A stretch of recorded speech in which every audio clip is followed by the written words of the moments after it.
Welcome to the Changed Physician. I am Melissa Katie, the Challenge Doctor, going solo today for our Saturday Salutations. Kevin Cuccaro's out of pocket, so I am going to do a brief report. Obviously, I'm on my way out to go outside and be a little active, but normally with Saturday Salutations, if you don't know what this is all about, if you're just hitting up the Changed Physician, we like to just say hello to the world and mention what are the most recent episodes with our podcast, which of course you can find in all the popular venues. And if you don't know what the community is all about, you can get more details at thechangedphysician.com.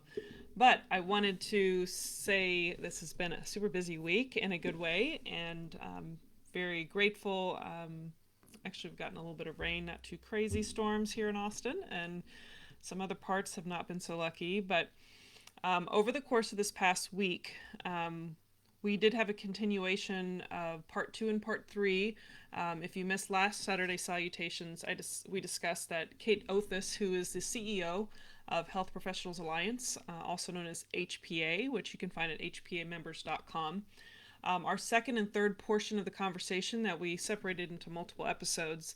This past Sunday and Thursday, one of those episodes was helping physicians remain autonomous, and there's a lot of ways in which Health Professionals Alliance, or HPA, can help physicians do that. So we dive a little bit deeper in what those services are and what capacity physicians can be involved with HPA.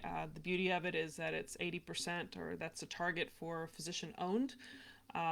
And as an offshoot of that, the third portion of our conversation ended up as an episode that released on Thursday, which is about what doctors should know about healthcare acquisitions and consolidations.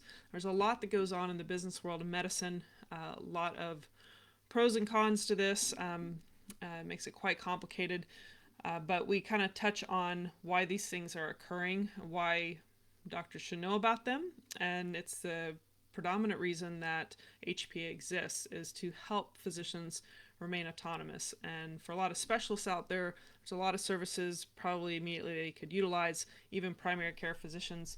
But from there's a lot of things that we go into too on direct primary care, how that could be a really great option instead of doing some of the services. But there are how would I say it, a la carte kind of services that HPA offers, but also a complete type package as well. And so dive into those. You can always learn more about HPA, like I said, at hpmembers.com. Next week, or actually tomorrow, what we'll release is a little dive into our takeaways from all of those episodes. So make sure to join us for that episode, just kind of covering kind of the high points. I still recommend listening to the whole thing on those other episodes. They're shorter episodes that you can listen to.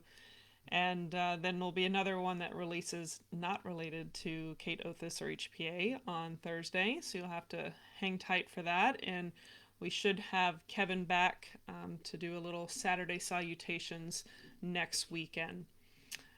For those of you that have any interest in anything particular being shared or someone to be interviewed, you can always reach out to us. Of course, Dr. Kevin at thechangedphysician.com. You can always email him, and we'll be happy to try to see what we can do if it fits in alignment with our podcast. So for now, I will sign out, and I am Melissa Katie, the Challenge Doctor, one of the co-hosts of The Changed Physician, and we look forward to seeing you next week. Until then, take care, and for those that celebrate Easter, happy Easter. Bye-bye.